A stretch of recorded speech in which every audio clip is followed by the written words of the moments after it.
여러분 안녕하세요. 경제와 주물 박종현입니다. 여러분 지난 한 주 동안 잘 지내셨죠? 제가 지난번에 이 출간 소식 알려드렸는데요. 바로 이 책이죠. 금리는 경제의 미래를 알고 있다. 예스24 기준으로 경제경영도서 100위권 안에 입성을 했습니다. 여러분들이 성원해주신 덕분이라고 생각을 하고 있고요. 출판 기념 그 이벤트 진행 중인 거 여러분 아시죠? 다른 영상 보시면 자세하게 안내되어 있으니까 여러분들 많이 참여해 주시고요. 그리고 제 유튜브도 구독자 여러분들 많이 늘어나고 있어서 감사드리고, 아직 구독 안 하고 계신 분들은 구독, 좋아요, 또 알림 부탁드리도록 하겠습니다. 자, 그러면 일요일에 만나는 주간 전망소 바로 시작하도록 하겠습니다. 자, 먼저 지난 한 주 동안의 금융시장의 모습을 살펴보면 일단 주식시장이 상당히 좀 강세를 보였어요. 특히 나스닥 시장의 강세가 한 3.8% 주간 단위로 나왔는데요.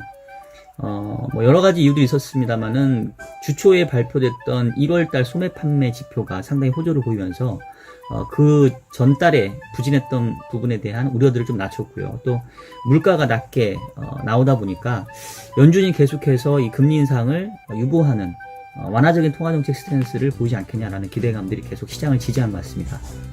또 이 무역 협상에 대한 기대들이 높아지다 보니까 그동안 이제 반도체 가격들이 상당히 좀 빠지면서 반도체주가 약세를 보였는데, 지난주 미국 증시에서는 약간 이 바닥에 대한 기대감들 때문에 반도체주가 강세를 보이면서 이게 또 우리 국내 증시에도 우호적으로 좀 작용했습니다.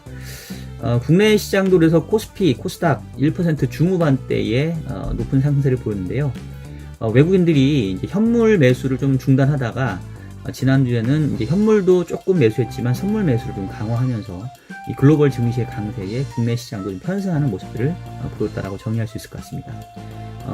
다음 채권 시장 살펴보면 채권 시장도 지난주에 이 주식시장 강세였던 거하고 비교해 보면은 나름 괜찮은 모습이었는데, 특히 미국 채권 시장을 보게 되면 물가가 계속 낮게 나오면서 완화적인 통화 정책에 대한 기대에 높았다라고 말씀을 드렸고요. 그러다 보니까 이제 미국채 10년 금리가 2.6%라고 하는 이 바닥, 단기 바닥을 뚫고 지금 내려오는 모습들을 좀 보였습니다. 그래서 전체적으로 이 미국채 시장에서도 강세가 진행이 됐고요. 반면에 이제 국내 채권 시장은 주식시장이 상대적으로 강하다 보니까 이제 그 부분들이 조금은 경계감들을 만들어내면서 국내 채권 시장은 그냥 보합권에 좀 머무는 이런 형태를 좀 보였습니다. 지난주에 특징적인 거는 이제 IMF가 국내 경제를 진단하면서 확장적인 재정 통화 정책이 필요하다. 특히 통화 정책에 대해서도 확실한 통화 완화 정책이 필요하다라고 지금 권고를 해서 금리 인상을 하는 거는 뭐 지금은 생각할 여지가 없고, 오히려 현재 금리 수준 동결하거나 낮추는 것도 고려해 봐야 된다. 이런 어떤 스탠스를 좀 전달을 했습니다. 이런 부분들이 주식시장뿐만 아니라 채권시장에서도 지지 요인으로 좀 작용을 한 것 같습니다. 다음 외환시장 살펴보면, 외환시장에서는 전체적으로 달러화는 좀 횡보세였고요.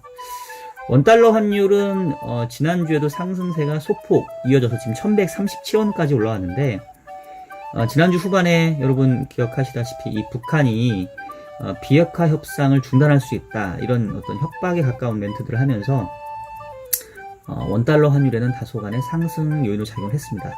다만 이제 미국이 상대적으로 조금 크게 대응하지 않으면서 우려감은 크게 커지지 않은 이런 상황들로 일단은 한 주를 마감했습니다. 다음 원자재 시장 살펴보면, 지난주에도 원자재가 상당히 강세를 보였는데요. 국제유가가 지금 58불 넘게 상승하면서 지금 지난주 주간 단위로는 4% 넘는 상승세를 보였습니다. 사우디를 중심으로 산유국들의 감산이 계속 이어지고 있고요. 미국의 원유 재고가 감소했다는 소식이 이 유가의 상승세를 이끌어냈습니다. 다만 이제 굴이라던가 금 이런 산업재 가격들은 상대적으로 상당히 조금 횡보하는 이런 모습들을 보인 상황이었습니다.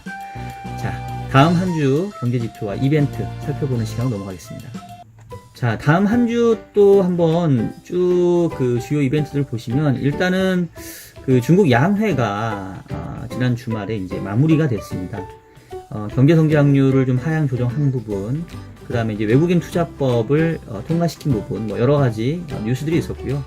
또 양회 폐막 이후에 사후적으로 뉴스가 전해질 수 있으니까 이 부분 조금 지켜봐야 될 것 같습니다. 이번 주 봤을 때 이제 미국에서 주로 살펴볼 내용들은 그 주택 관련 지표들이 지금 발표가 됩니다. 제가 이제 미국 경제에 관련해서 정점을 지나고 있다. 특히 주택 관련 시장들이 이 금리 상승에 대한 부담들을 겪고 있다는 말씀을 계속 드려왔는데요. 추가적으로 지금 우리가 이 3월달 NAHB 주택가격 지수가 18일 화요일날 나오고요. 또 금요일날 기존 주택 판매 건수가 나오기 때문에 이 부분들 통해서 최근의 주택시장 흐름을 조금 알아볼 수 있을 것 같습니다. 그리고 가장 중요한 거는 이제 20일날 있는 우리나라 시간으로 수요일 이고요. 그러니까 우리나라 시간으로는 목요일 오전이겠네요. 미국으로 수요일 시간이고요. 3월달 FOMC 회의가 열리게 되는데 지금 최근에 연준의 통화 정책 스탠스는 상당히 좀 도비시하게 바뀌어 있기 때문에 이제 시장에서는 과연 기준금리 전망의 점도표가 지난 12월 달에는 이제 2회 인상을 예고했었는데 이번에는 뭐 2회로 줄어들지 않겠냐라는 이제 기대감들 하고 있고요. 또 연말까지 진행되는 대차 대조표 축소를 이제는 좀 종료하는 이 시기가 언제가 될 건지, 이거를 기정사실화 할 것인지, 이게 아마도 이번 3월 FOMC에서의 관건이 될 것 같습니다. 일단은 시장의 기대감이 좀 커져 있어서 기대감을 충족시켜줄 정도로 매우 강한 이 완화 스탠스가 나올지, 이 부분들이 조금 관건이 될 것 같아요. 그리고 유럽 쪽에서는 지난주에 그 영국 내에서 브렉시트 관련된 투표들이 여러 차례 있었는데요. 결과론적으로 브렉시트를 이제 연기하자, 이런 쪽으로 일단 영국 의회 내에서는 결정됐고요. 이에 대해서 이번 주 21일, 22일 목 금에 유럽 정상회의에서 과연 이 영국의 결정을 유럽 의회가 승인해 줄 거냐, 이런 내용들의 결정이 있습니다. 현재로서는 뭐 유럽 연합도 흔히 말하는 노딜 브렉시트로 가게 되면 상당히 부담스럽기 때문에 일단 뭐 무난한 결정이 나오지 않을까 싶은데, 워낙 정치적인 이벤트들은 예측하기가 어려우니까 상황은 계속 모니터링 해야 될 것 같습니다. 국내에서는 그 19일 수요일 날 2월 금통위 의사록이 나옵니다. 최근에 뭐 국내 통화정책도 역시 도비시하게 바뀌고 있기 때문에 뭐 큰 변화는 없는데, 혹시나 이 금통위 의사록에서 금리 인하에 대한 어떤 기대를 가져갈 수 있는 그런 위원들의 멘트가 있을지, 이 부분들이 좀 관건이 될 것 같습니다. 자, 이 정도가 이번 주 우리가 지켜봐야 될 경제지표 이벤트였고요. 이제 각 시장별로 전망 넘어가도록 하겠습니다.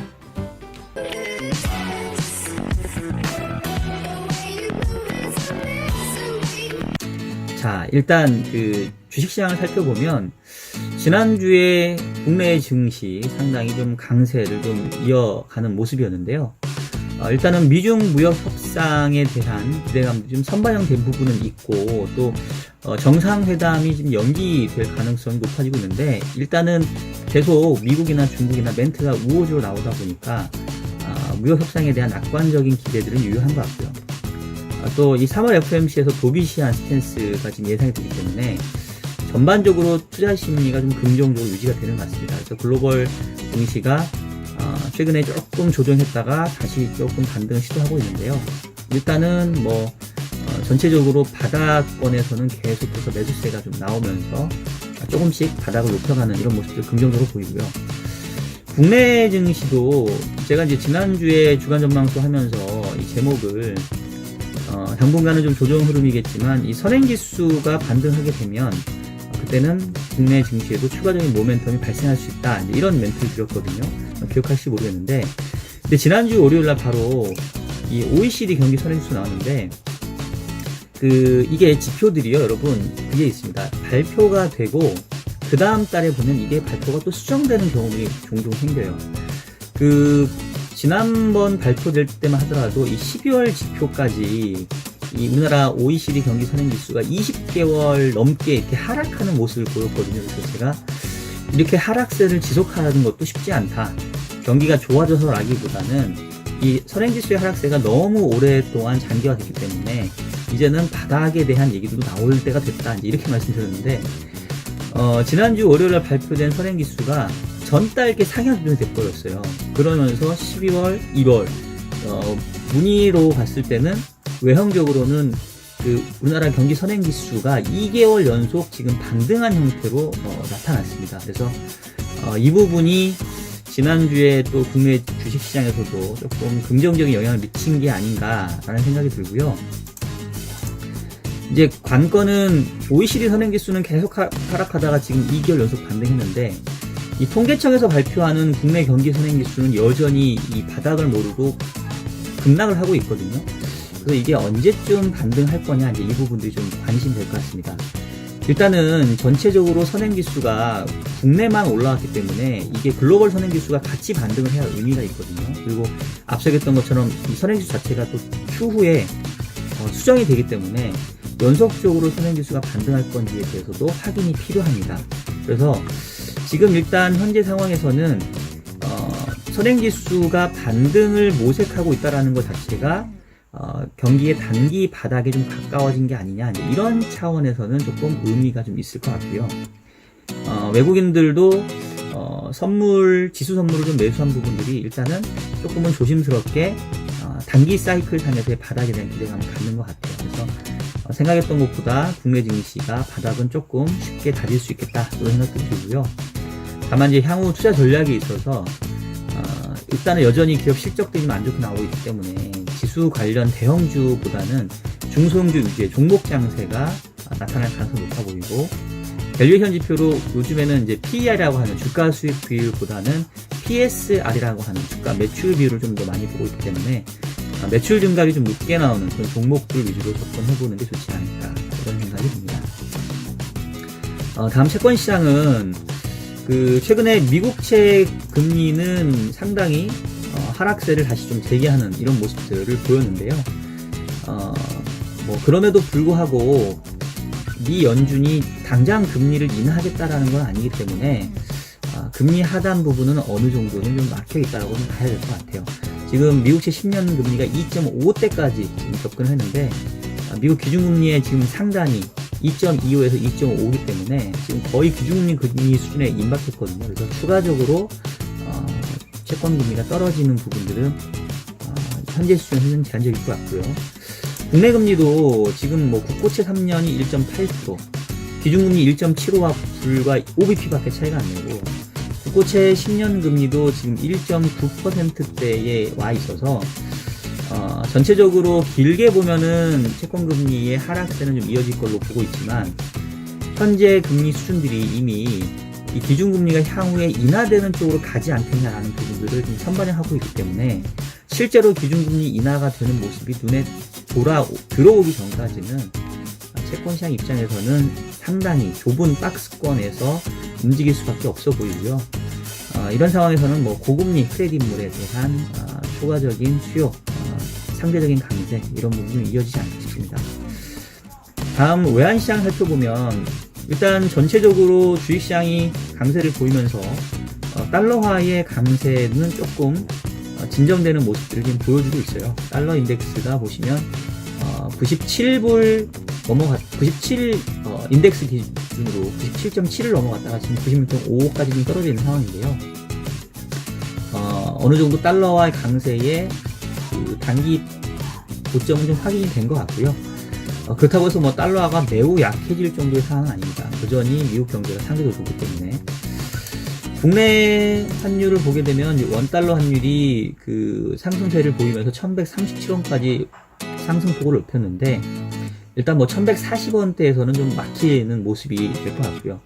최근에 좀 위험자산들이 조금 힘을 내고 있는 모습들이 이 원달러 환율에는 약간의 하락 압력으로 작용할 것 같습니다. 다만 이제 우리 쪽에선 변수가 지난주에 이 북한이 이 핵 협상 관련돼서 좀 중단에 대한 위협을 가했기 때문에 이 부분들이 무사히 마무리가 되고 다시 또 북한과 미국이 어느 정도 대화를 이어간다라고 한다면 추가 상승은 좀 제한이 될 텐데, 그게 아니라 계속해서 좀 악화 일로로 치닫는다고 한다면 일시적으로 1140원을 끌어낼 가능성도 있죠. 이 부분들은 이 북한 관련된 이슈를 또 살펴봐야 될 것 같습니다. 마지막으로 이 원자재 시장 살펴보면, 지난주에 국제유가가 추가 상승하면서 지금 58불대까지 지금 넘어서는 모습들을 좀 보였는데요. 전체적으로 이 산유국들의 감산에 대한 의지들이 이 유가의 하방은 좀 막고 있는 것 같아요. 아마 이제 60불을 좀 넘어가게 되면 뭐 셰일가스의 공급이라던가 또 트럼프 대통령이 이 유가가 좀 올라가는 거에 대해서 전체적으로 거부감을 나타내고 있기 때문에 전체적으로 유가는 상향 조정된 수준에서 60불 수준에서는 상승세가 조금 제한되는 이런 박스권이지 않을까 이런 생각이 좀 들고요. 다음으로 금 가격을 살펴보면 금 가격이 2018년 10월을 바닥으로 해서 2019년 2월까지 매우 가파른 상승 추세를 보이다가 최근에 조금 상승 추세가 좀 둔화된 모습인데요. 계속해서 말씀드립니다만은 이 금 가격이 추세적인 상승세로 가기에는 전체적으로 최근에 이 글로벌 금융시장이 안정화되고 있기 때문에 그 가능성은 낮아 보이고요. 전체적으로 올라온 레벨에서 조금 횡보하는 형태가 예상되기 때문에 금 가격의 경우에 대해서는 박스권 전망으로 접근하면서 관련된 DLS 이런 것들이 좀 유망하지 않을까. 방향성에 대한 부분들보다는 레인지 장소 좀 접근을 해야겠다라고 좀 말씀을 드리고 싶습니다. 자, 여러분 지금까지 주간 전망소 보내드렸고요. 한 주 동안 또 여러분 잘 지내시고요. 다음 주 일요일날 또 주간 전망소를 통해서 찾아뵙도록 하겠습니다. 그럼 여러분 안녕.